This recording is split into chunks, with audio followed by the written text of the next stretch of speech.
One of the greatest obstacles to crafting health and wellness is identifying and controlling inflammation. It's at the core of all complex and chronic diseases, and it's the driving mechanism that underlies the most common symptoms that people like you struggle to overcome. Join us as we explore cutting-edge science and research to give you the information and tools you need to create the quality of life you want and deserve. And now, here is the host of Inflammation Nation, Dr. Stephen Noseworthy. Hey everybody, welcome back to the Inflammation Nation, and welcome to what might be the last episode in the podcast for the year 2022. You're probably listening to this on Christmas Day or shortly thereafter, and so we have just another week until New Year's Eve and then New Year's Day and 2023 dawns. So what I thought I would do is take a little bit of time just to reflect on some of the aspects of 2022 and then start looking forward to the new year. And every year around this time, I put out a message that talks about how there is this pretty much universal, not quite universal, but pretty much universal tendency to think about things you didn't fulfill in the past year and things that you want to do better on in the new year. And one of the things that inevitably happens, of course, is most people who are thinking along those lines are thinking about health and wellness, particularly things about weight loss and, say getting back to the gym, cleaning up their diet. And one of the things that I have observed for many, many years, because I've been kind of a gym rat, not really a gym rat, but an athlete and someone who works out both in and outside of the gym for many, many decades. And every single gym that I've ever belonged to, like commercial gym, because I spent many years where I worked out with my kids in a home gym. But every single gym, commercial gym that I've belonged to, there was this phenomena that happened. And if you've been to gyms before, and if you were a regular gym goer, you know what I'm talking about. Basically, all the New Year's Eve or the New Year's resolutioners show up. They have new memberships for the new year. And all these people start talking about, hey, it's a new year, it's a new you. And there's so much truth to that, but it's a little bit overused in my opinion. Nevertheless, still true. And so what ends up happening is that gyms are absolutely flooded with new people with all the best intentions.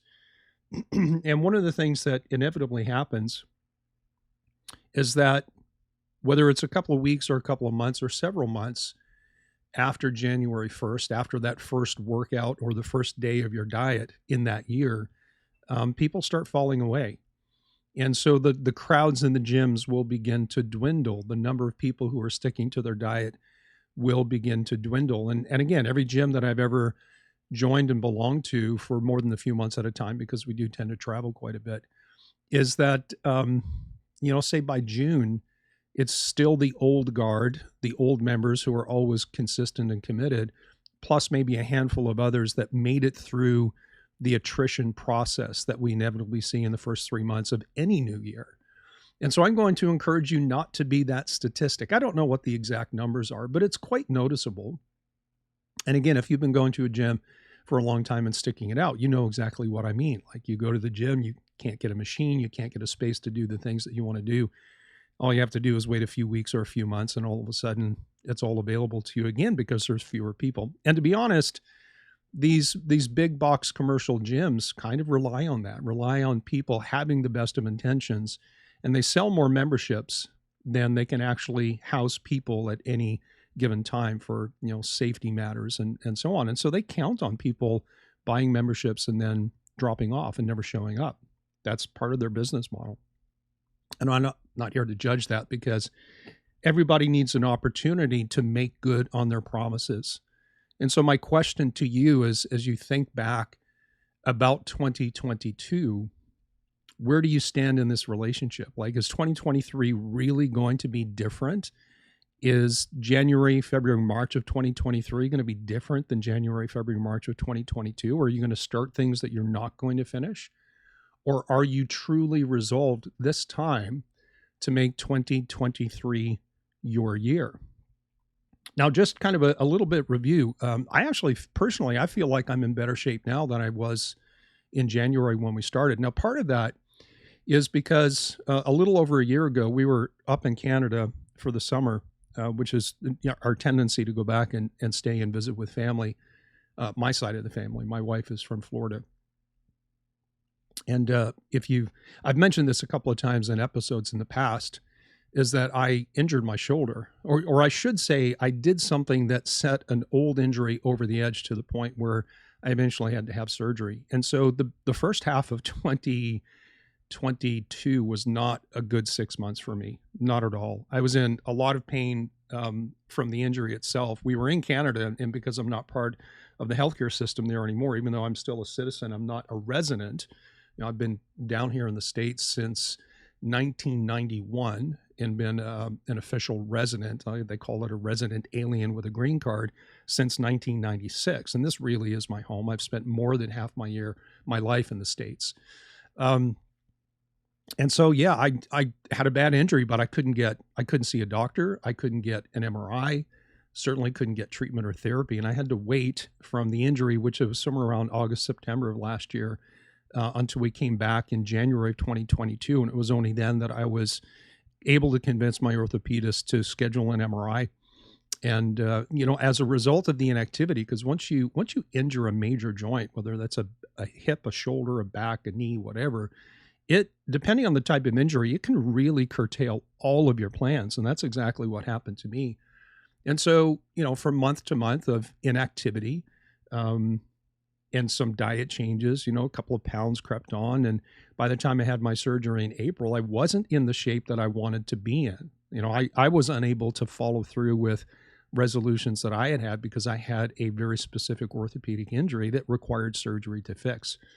Now, going through the surgery and going through my own rehab process, and then getting back to the things that I know are effective and work for me in terms of diet and lifestyle, was able to recover all of that very quickly. And I'm at the point now where I'm doing almost everything in the gym that I expect myself to be able to do. And even some of the things that I'm doing now, I couldn't do 5 years ago. And there's another backstory to that with some hip replacements. And, yes, it seems like my joints are my weak point, but everybody's got a weak point. Everybody struggles with something. And everybody has a different mountain to climb. The question is, do you know what that mountain is? And so, again, I'm going to encourage you to really take some time to yourself between now and the first of the year and ask yourself some really deep, almost soul-searching questions. Like, are you sick and tired of being sick and tired? Yeah, it's a cliche, but gosh, doesn't it hit the nail on the head? There are some people that I do consultations with that they're kind of hesitant. They say, well, I have this problem and that problem. I really wanted to get better. But when I show them what they have to do, at least outline it verbally for them, then they start to backtrack a little bit. And it just seems like it's not that important to them because they don't really want to change their diet. They don't really want to alter some aspects of their lifestyle. They don't really want to commit to taking a certain regimen of supplementation, nutritional supplements for a period of time to fix some metabolic issues. They would really, really rather just take a pill and still keep eating a crappy diet and following a bad lifestyle. But here's the interesting thing, and these are absolutely true. I think most of you who are listening to this podcast are listening to this because you are alternatively minded. It doesn't mean that you think that there's no value in conventional or allopathic medicine. It's probably not that you don't think that there's no value, or you think that there's no value in pharmaceuticals. I mean, I just talked about surgery. I mean, I've had multiple joint surgeries in my life, in my athletic career. And during those times, I used pharmaceuticals. For the most part, I don't use drugs unless there's a very specific reason to do that. And if there's something going on that a natural approach simply can't handle. So yeah, there's value in conventional medicine. It's really good at certain things, but it's not good at a whole bunch of other things. And these are things that are lifestyle and diet related. And so one of the things that you need to grapple with is that, like, what's your mindset? How much value do you put on conventional medicine? Are you frustrated to the point where you can recognize that they have some answers, but they don't have all of the answers? And maybe you feel like they failed you completely and you need to completely abandon that and go to a different system. And I would encourage you to recognize that there's a time and a place for everything. And so, yes, surgery, medications, allopathic medicine, there is a time and a place for that. But for the vast majority of things that that are plaguing the clients that I do one-on-one coaching with. And I would imagine for most of you guys that are listening, most of the problems that you have can be either fixed or controlled and improved by making changes that are consistent with the mindset of this time of year. I'm going to clean up my diet. I'm going to stop eating this. I'm going to start doing that. I'm going to go to the gym. I'm going to go outside and exercise. And, you guys know the list, right?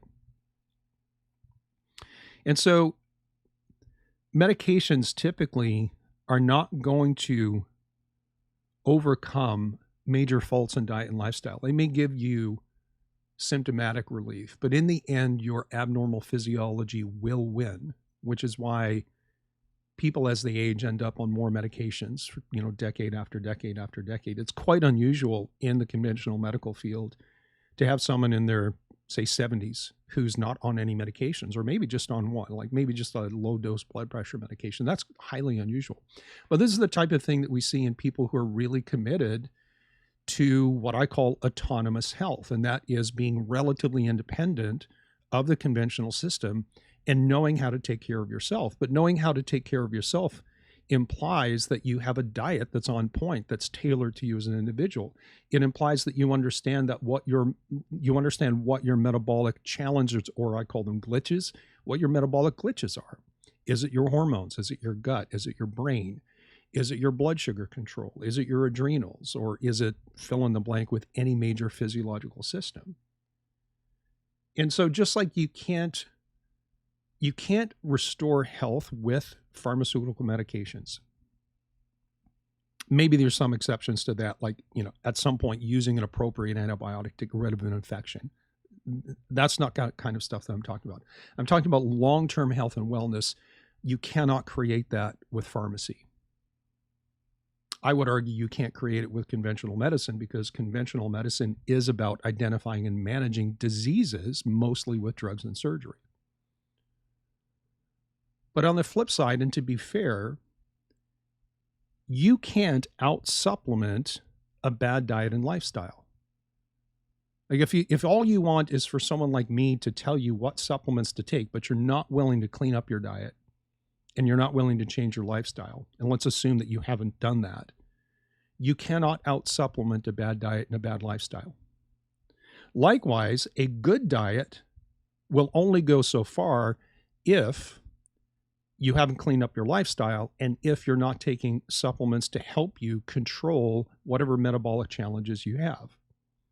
And we can flip this around and talk about the same thing from all these different perspectives. Lifestyle changes, going to the gym. Listen, you can't out-exercise a bad diet, and so on and so on. And so ultimately, at the end of the day, when you start asking yourself, am I willing to make 2023 my best year ever in terms of health and wellness? Because you can pose that question as it relates to things like business or relationships, and not necessarily even delve into the realm of diet, exercise, and lifestyle or supplementation. But if you're really committed to making 2023 the year that you get control of your health and wellness, then you must be willing to confront any problems or even mistakes and errors that you're making within the domain of your diet, the domain of your lifestyle, including exercise, but that's not the only domain. And you must be willing to go through some kind of a supplementation protocol. Most of these are typically short-term, focused on solving certain problems that are identified through diagnostic testing. And that is basically the fundamental tenets of functional medicine. That is, using diagnostic testing to understand abnormal physiology and designing diet and lifestyle and supplementation interventions around those findings to make things personalized. The last thing you want is the diet that someone thinks is good for everybody. You don't want the exercise program that someone thinks is good for everybody. You don't want the nutritional supplement protocol that somebody thinks is good for everybody. You want everything to be personalized, because you are unique. Your doctor should be treating you that way. And so, again, this time of year brings all kinds of wishful thinking for most people, because most people don't follow through, and don't be the statistic. Don't be the person that I'm talking about this time next year who started out well. And so what does it mean? Like, what do you need to be successful? Number one, you have to understand your story more than you understand your symptoms.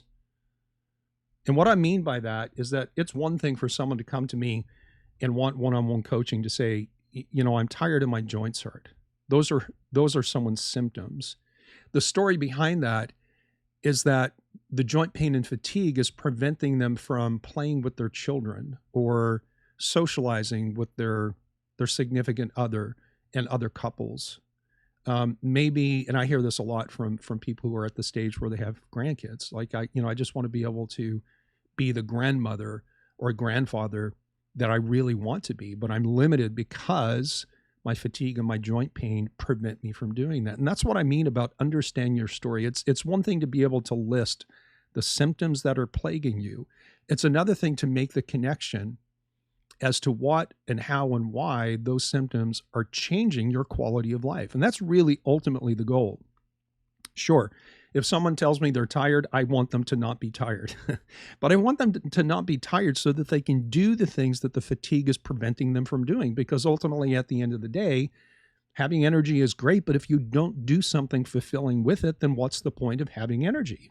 You don't need much energy to sit on the couch and binge watch Netflix. It doesn't take much energy at all. But it does take energy to be productive and creative and to engage in a community and to fulfill roles, whether that role is as a spouse or a parent or a child or a cousin or a brother or a friend or a neighbor or whatever it is. So number one, understand your story. Really think about how the things that are plaguing you symptomatically are affecting your quality of life. And has there been a change in the person that you think you are compared to the person who you had hoped you would be at this point in your life? And that's really ultimately what happens when somebody has a degradation in their quality of life because of symptoms that are being driven by physiological abnormalities. There's a gap between the person that they want to be and the person that they are. And that's not a moral commentary. That's not a commentary on someone's character. That's a commentary on their ability to serve in different roles and to seek things that are pleasurable, right? We all have the right to pursue happiness. And if you're unhappy because you're so unwell, what is it going to take to make you happy? It's going to take getting well. And I would bet dollars to donuts, and it's probably a bad way to say it. I should probably figure out something to change in that instead of talking donuts.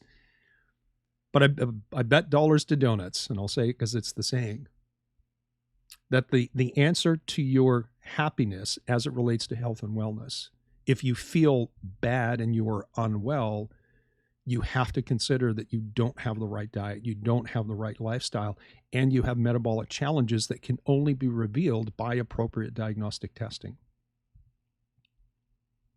And we're also living in an era where there's tremendous amount of information. And so one of the things that you have to think about as you ponder the you that you want to be in 23,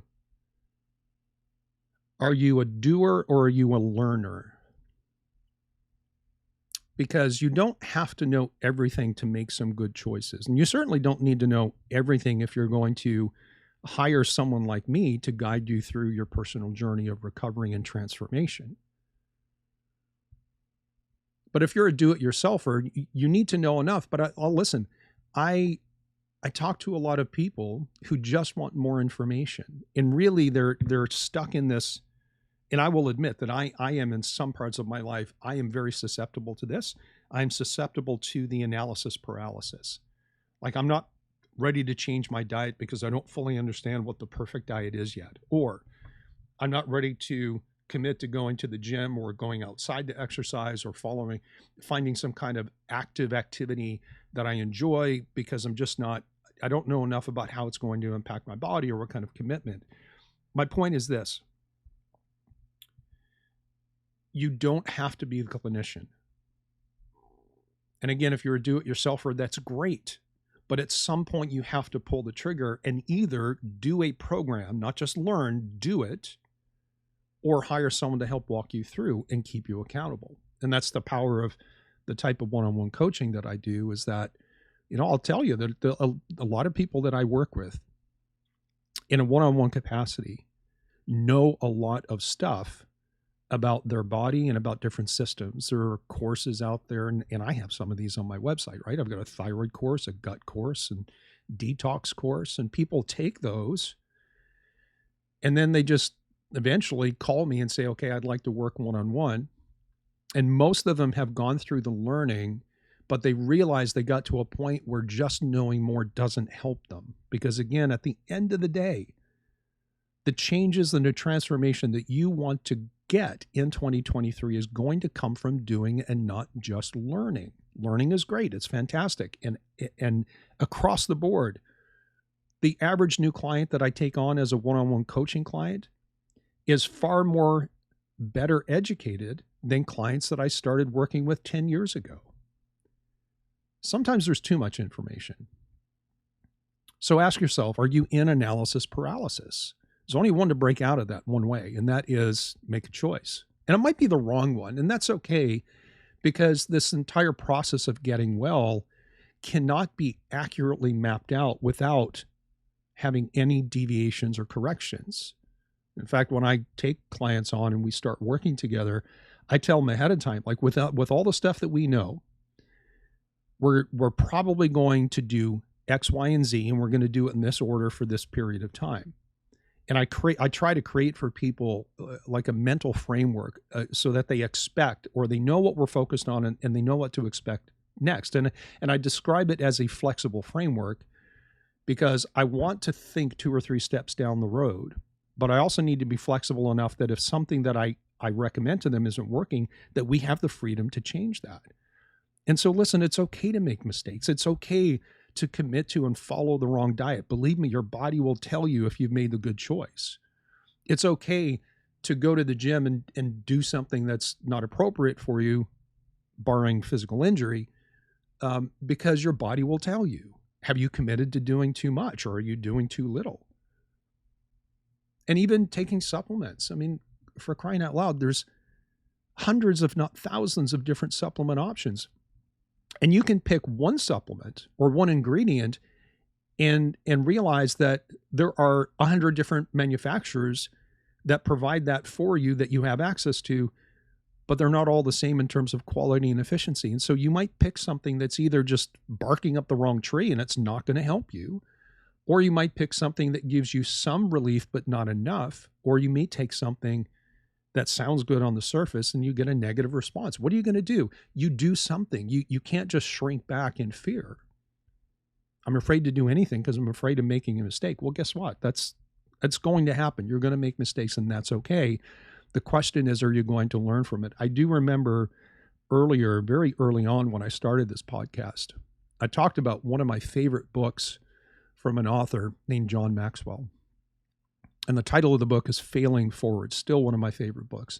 And it's written for, kind of like the businessman, but the principles apply to any domain of life. And the point is this, is that there's no such thing as failure, only feedback, what works and what doesn't. And the point is to not avoid failure. The point is to fail, but fail forward, meaning you try something, it doesn't work, you take the feedback and you change what you do, and you get better results, but maybe it's not perfect. So you failed. Great. What's the feedback? How do I change my behavior and my choices?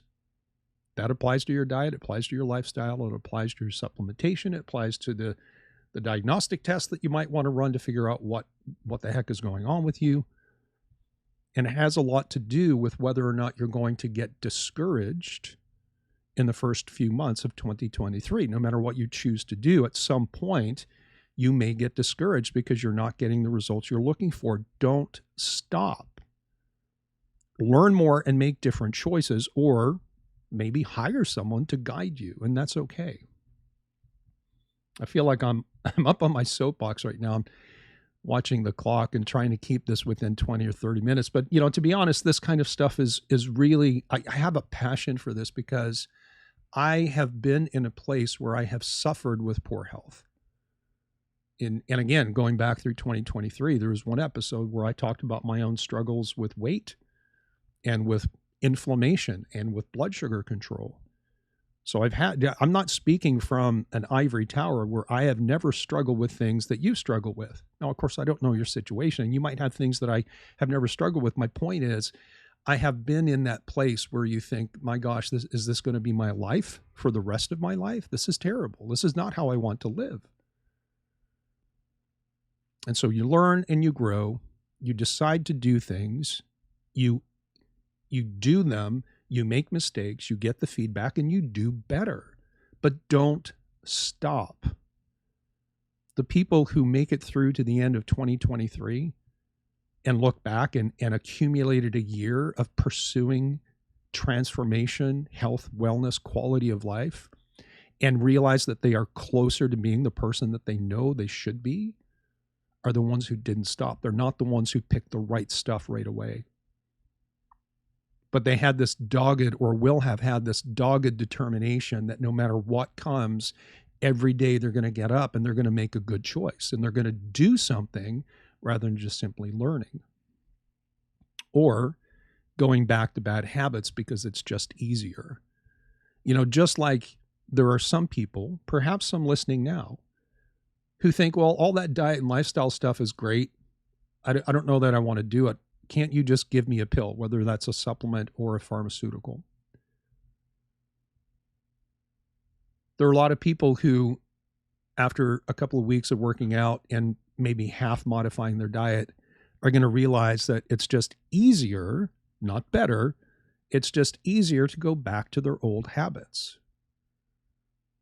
I mentioned this just an episode or two ago, and it's come up a couple of times in my coaching with my one-on-one people, where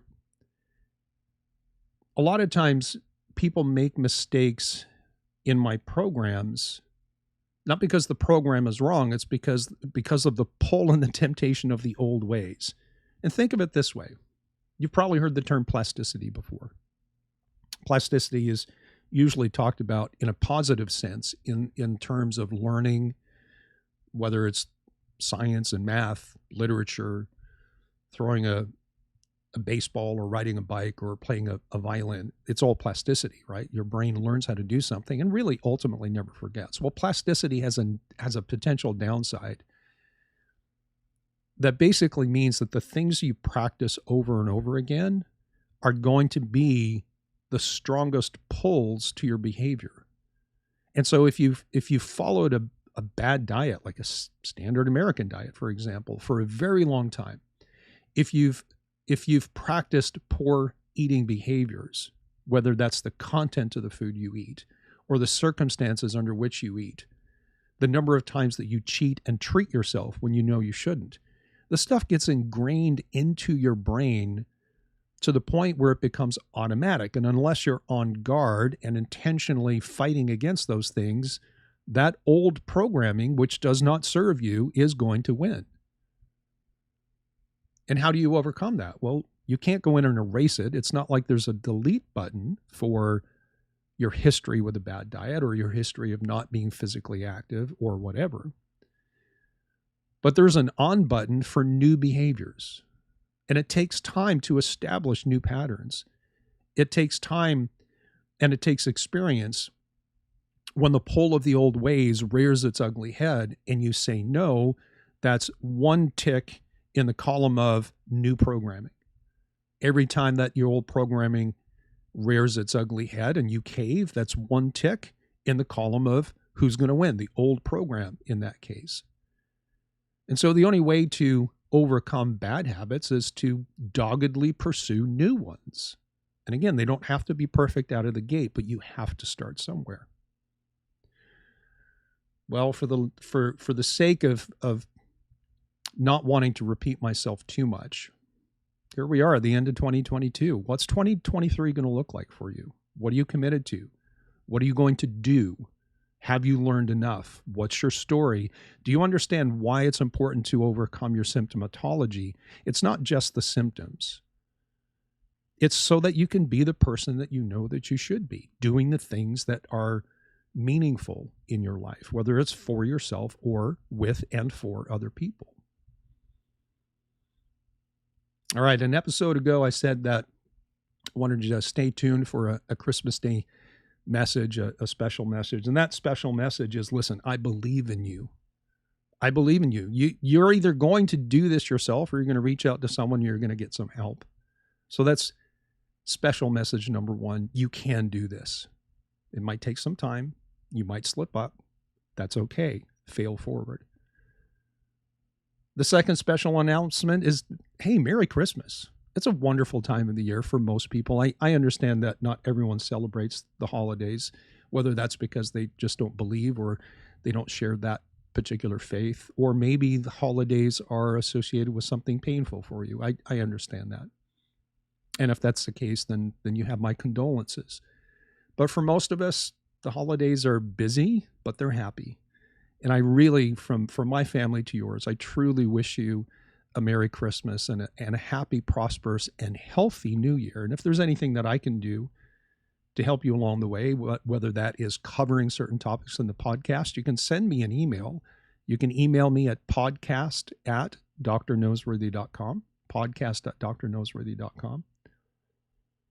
But also, what I'm going to do, and this is part of that special announcement, is for, between whenever it is you're listening to this and the end of January 2023. So at midnight, as we transition from the end of January into the beginning of February, I am offering listeners to the Inflammation Nation podcast a 50% discount on my initial consultation. And I'll put a link in the description and you'll be able to click on that and it will take you to a page if you're interested in talking to me to see if a personalized lifestyle functional medicine program is an appropriate thing for you. If you feel like you're stuck or you need help, you need some guidance, or maybe you've got really big problems and you and nobody else has been able to figure it out for you, everything starts with the initial consultation.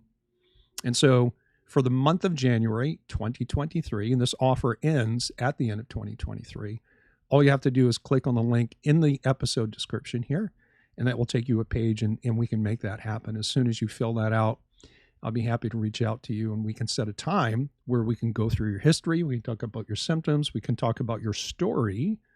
We can review labs that you've had in the past, whatever it takes to get to an understanding of whether or not I feel like I can help you or not. And I will tell you, I will be completely honest. If I think that something you have is not something that I can handle, I will let you know. But for the most part, that doesn't happen. Every once in a while it does.